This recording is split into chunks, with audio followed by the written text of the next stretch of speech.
Catherine? Yeah, I'm good, thank you. Thank you. Yeah, busy Christmas and New Year with work and family and everything. Yeah. So ready for a rest.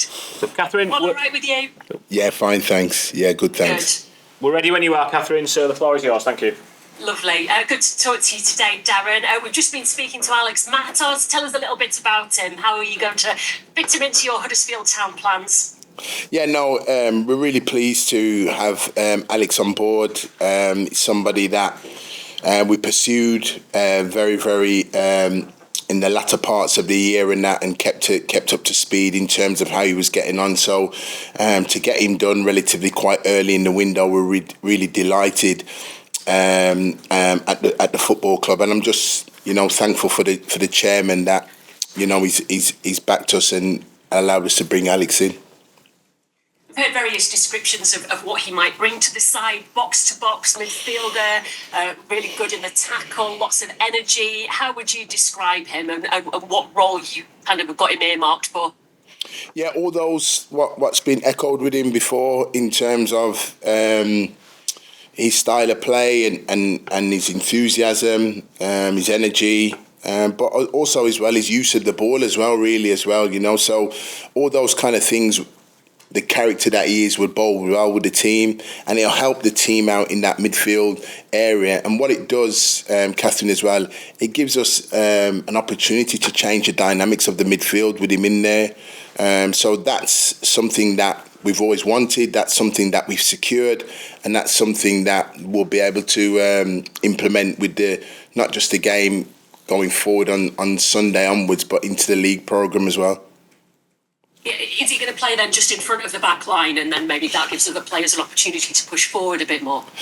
That would be wrong for me to say that he'll play in just one position, Catherine. What he will do, he can play in all the different dynamics in the midfield. That's what he gives us. He can play in advanced positions. He can play in defensive positions. He can play as a two. He can play on his own. And that's what he brings to us, really, as a team and as a group. And that's where we see him going forward. So as he's just come in now, we've worked with him. It's great to have him with us. And obviously, the longer he's here and the more time we get to work with him, the more I'm sure we'll see different attributes to him. Quick word on the transfer window in general. Firstly, have you recalled Jordan Rhodes?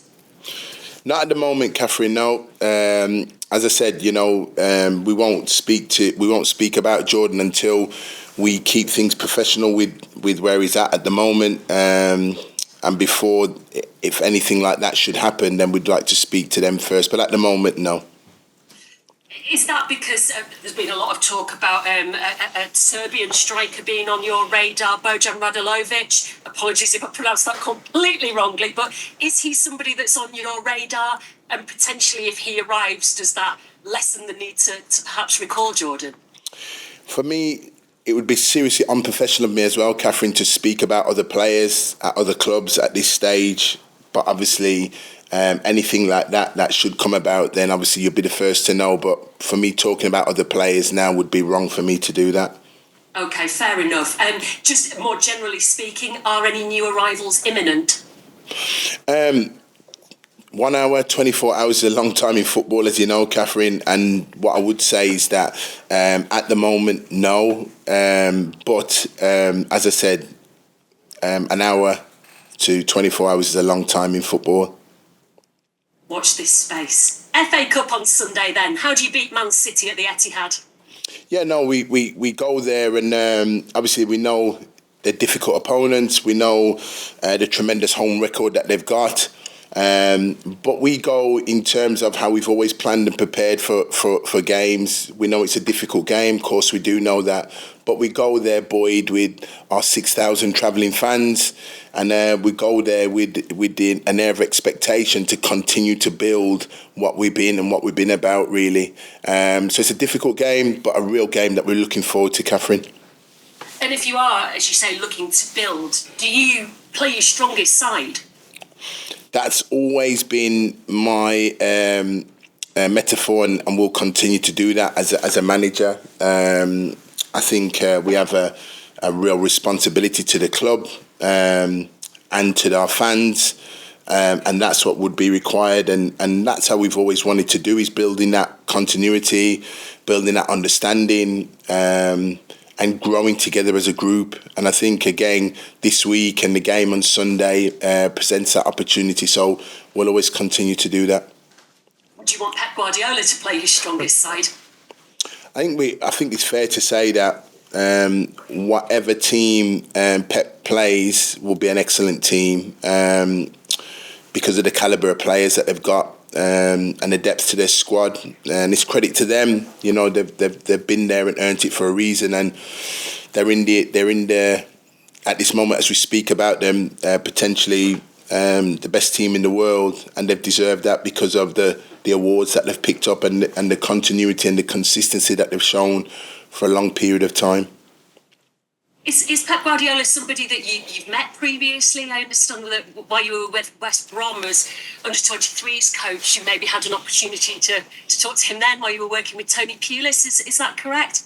Yes, that's it. Yeah, you know, it was a time ago when I was at West Brom, and yeah, obviously, you know, he came obviously with the team down to the Hawthorn, so had the opportunity to sit in the room and have a brief discussion with him. So yeah, memorable moment for me. Obviously, being very early in my coaching journey, and meeting somebody that, you know, was spoken and still is spoken about in the high level parts of the game.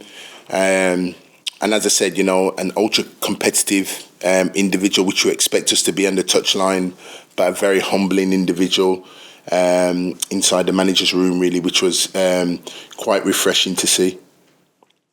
How much can you draw on conversations like that, or be privy to those kind of conversations to shape your own coaching path, if you like?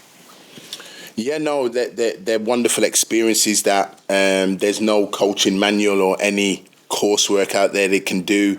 It's just that special moments, what those individuals give you at that moments in time, and the special moments really that I suppose you take things from it from your own perspective going forward. As I said, at the time I was a coach at West Brom, and since then my journey's led me to be a manager. And on Sunday, I'm competing against him on Sunday. So it just goes to show the journey. At the time, Pep was a manager and still is a manager, aspiring to win trophies then and leagues then, as he is now. And I suppose I've just been enthused by his determination and his continuity and his consistency to do well. So that's something that, you know, we're all aspiring to do. You pulled off a giant killing with Sheffield Wednesday last season, at the time a League One side, obviously knocked Newcastle out of the FA Cup. What was the key to your success in that encounter? And again, is it something that you can use to your advantage to take on Manchester City? Yeah, I think when you go against the clubs with the size and ilk and the quality what they've got, I think it's a joint effort. It's a joint effort by everybody to play their part. In terms of it, it's not just a solo identity to look upon the manager. It's the part I play, the part the players play, the staff play, the supporting fans.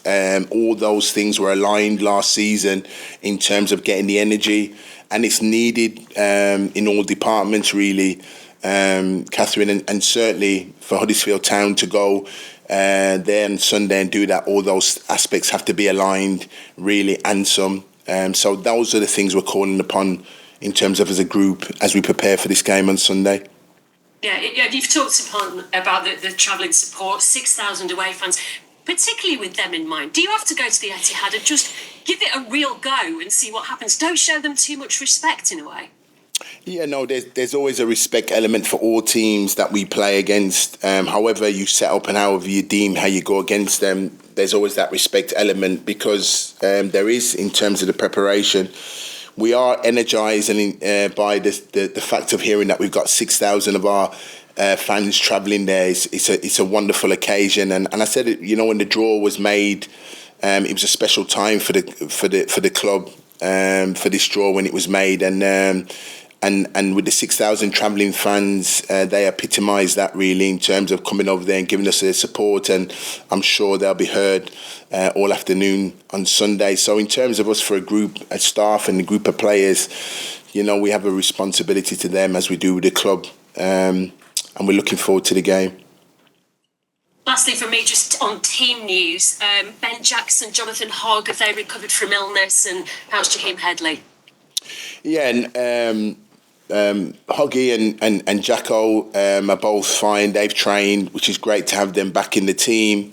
Jaheim Headley, we expect him out for a little bit of time. What that prognosis of time is at this moment in time is not been diagnosed, but we'll wait and see what the medical team say. Yeah, what was the injury with Jaheim? He sustained an injury to his ankle. Right, okay. And lastly, on Delano Bergsorg, is he close to a return yet? And unfortunately for Del won't be close to any return. We're just waiting for a confirmation with him, so he won't be making a return anytime soon. Okay, and that's purely down to the injury. I'm not sure about the terms of his loan agreement. Is he sticking around at the club? Yeah, no, Catherine, that's just purely down to the injury. Right, good to know. Good luck on Sunday. Thanks, Darren. Thanks, Catherine. Good to see you. Thank you, Catherine. We'll come into the room next with Stephen, who's looking for the microphone, Leon. Thank you, from We Are Terriers. Thanks, Leon. Hi, Darren. Hello, mate. Yeah, getting Alex Matos in shows the level of trust that Chelsea have with the club and with you, doesn't it? That must be quite gratifying. Yeah, no, we're really grateful for Chelsea, and can we just thank Chelsea for allowing us to have him, because we did have competition elsewhere, and he had options to go elsewhere, and he chose to come to Huddersfield Town. So for us to get him and secure his services for the rest of the season, I'm really, really pleased that he's been able to.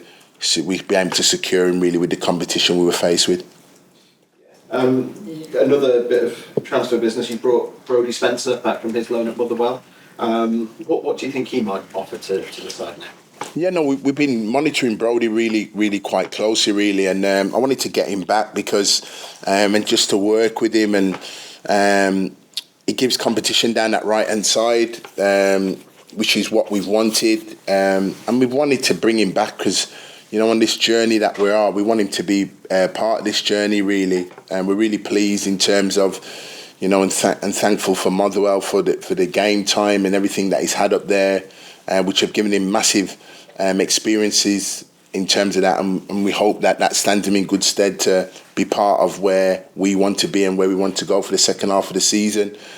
So he's been back with us and back in training the last few days. I've been getting to know him as an individual and him as a player, and he too, for me, seems like a new signing because I've simply not had him in the building. So to have him back is it's nice, and we'll continue to work. So we think he'll add more competition than that right inside the pitch. Yeah, he's very highly rated in the academy. You know, former academy player. He played some games. Just looked like he needed that experience. Played practically every minute for Motherwell, though. Should stand him in good stead, hopefully.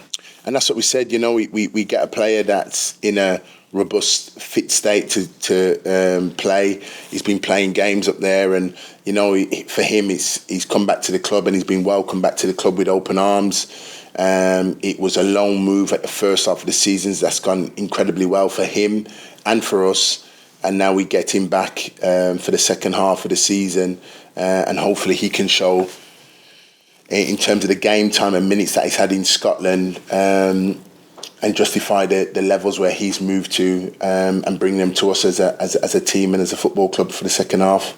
Speaking of full-back options, Ollie Turton, we were told a few months ago, was probably due back around now. How's his recovery going? Yeah, really good. You know, to have Ollie back in training is so wonderful. He's a wonderful man, a human being, good player, real good quality, and he's building his fitness. So he's back in training, which is wonderful to see. And what he just needs, Steve, is probably a game or two and just build volume, really, and he'll get that in training. So providing he gets no hiccups, it's just a matter of time for Ollie. Is there any chance he might be able to make his comeback this weekend? We don't think this weekend it'd be unfair to do it because we just want him to get some more volume and some more time, really. So we wouldn't say that it'd be this weekend. Okay. I mean, it'd be good to with Spencer and Turton them coming back, it comes at a good time, doesn't it? Because Headley out, Nakayama off on international duty, Frank Pearson still out. That defence could do with those extra options, couldn't it?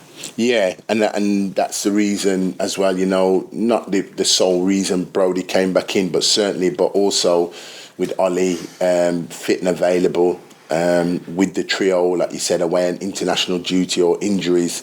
It's nice to have them, those bodies back in, just to bring a little bit of balance back into the defensive units. So it's really, really pleased to have them back, really, and to see Ollie on the pitch.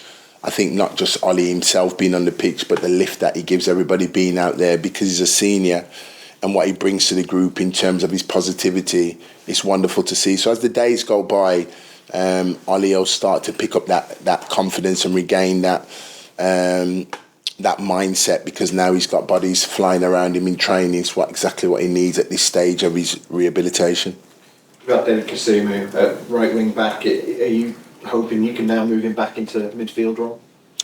Yeah, Cass, you know, I think for Cass and what we've seen him is for somebody to have been adaptable in that position.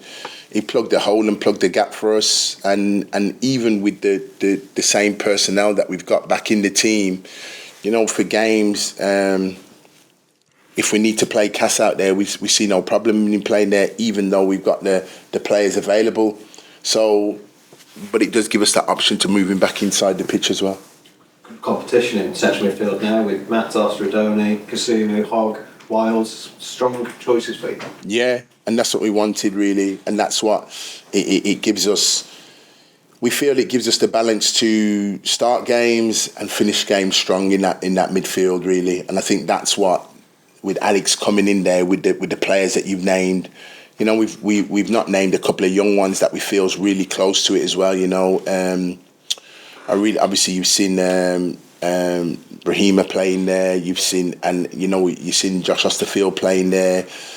We've had to deputise with Reg in there, and also another young player that I think's improving all the time is young Tom Ayapenda. Really, I think he's really improving a lot, really, and the way he's going about it at the moment, he's doing really, really well. So we feel we've got options in there, but it's the options that are wanted in there, Steve, and we've got them in there now. Obviously, it's not Man City. We know what they're going to offer, but being the FA Cup, is there an opportunity for players like Tommy Pender to come in and perhaps make their debuts this weekend? Yeah, it's not just because the cup competition. It's him improving as an individual and getting to a level, and he's been a whisker really of away from me from coming on the league game, and that's where he's at.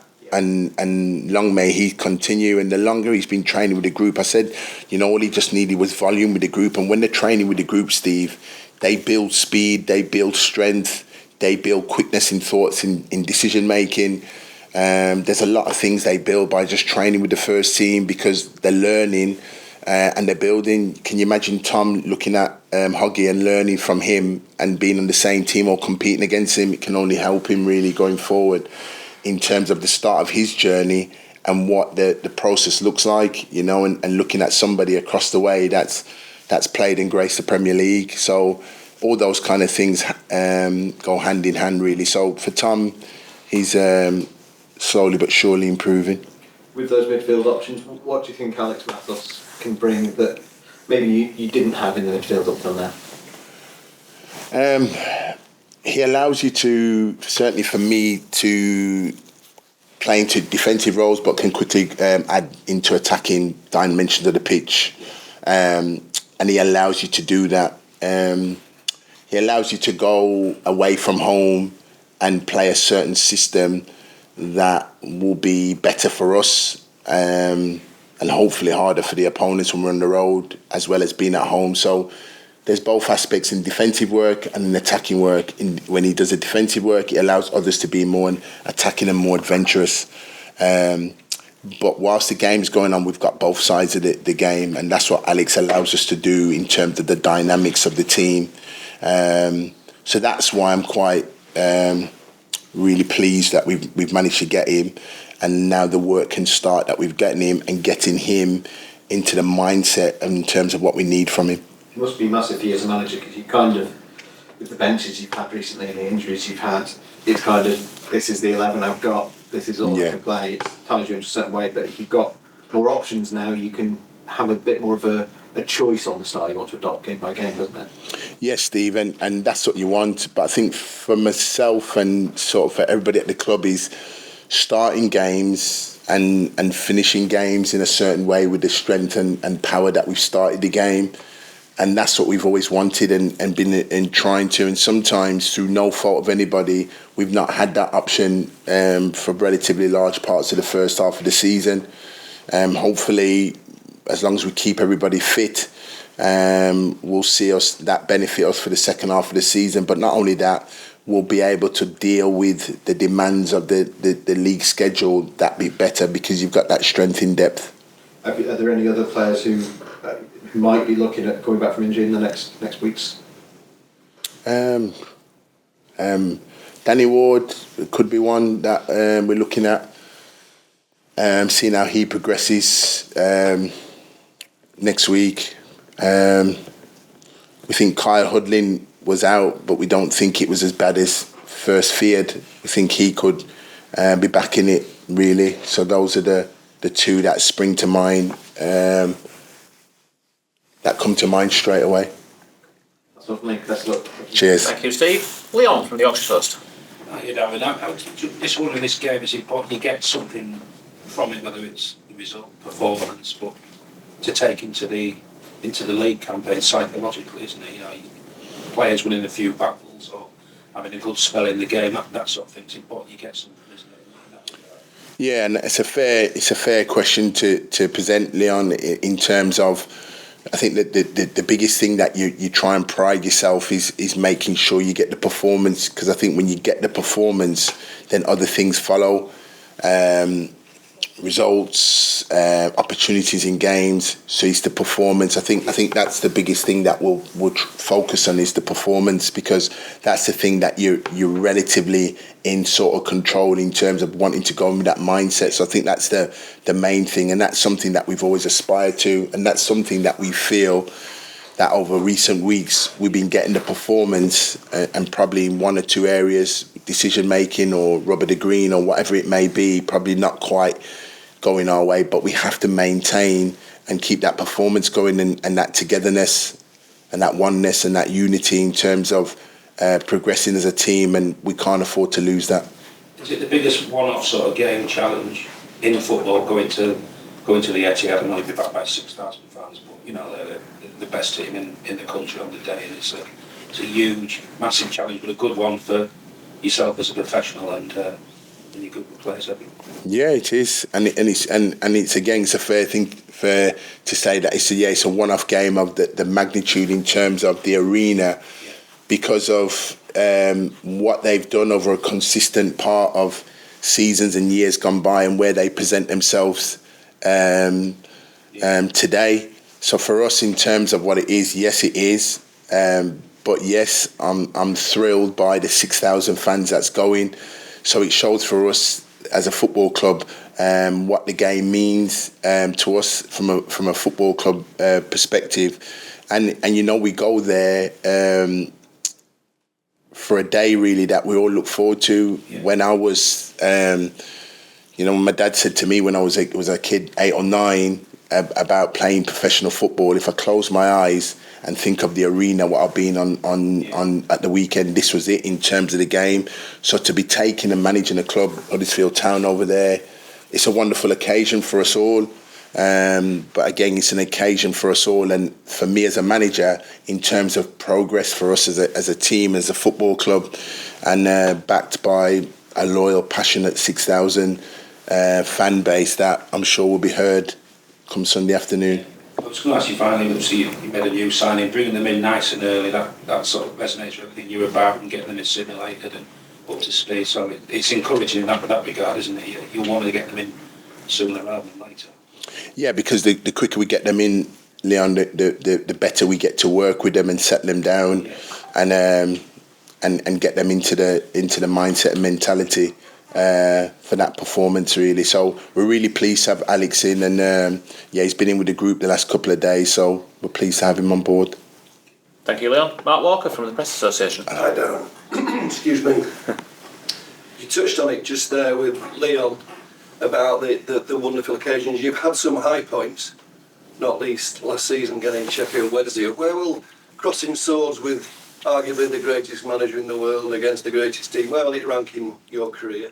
No, it's a special moment because, as I said, I had the opportunity of meeting him and seeing his team a few years ago, and I was coaching then. But obviously now to be taking a team and competing against him is wonderful for myself, the staff, and the group of players. Because arguably now, I think we could all agree that, as it stands today, they are the best team in the world. So to be up against them in a cup match, it just goes to show the beauty of the FA Cup, and that's why the FA Cup is such a special cup competition, and will always remain a special cup competition, because the nostalgia of the cup brings these stories and brings these moments together, and that's why I'm just really enthralled by it, and it just goes to show you the beauty of the FA Cup.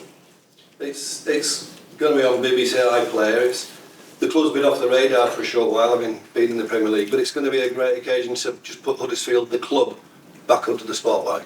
Yeah, and it's what we wanted to do as a football club, is, to be in games like this. I do, and I'm going to speak biased because I'm Huddersfield Town manager, but it's a special club, Huddersfield Town, and as I said, since taking the role in the job, it's been an honour for myself to come and represent this football club and continue to work hard for this football club. So the FA Cup's a special moment for us all. I think each and every single one of us, the 6,000 fans we got going, the fans that will be watching it on TV or streaming it live, we've all got our memories of the FA Cup in some way or some sort of capacity, and we can bring back memories, and we can look forward to the future, the game on Sunday.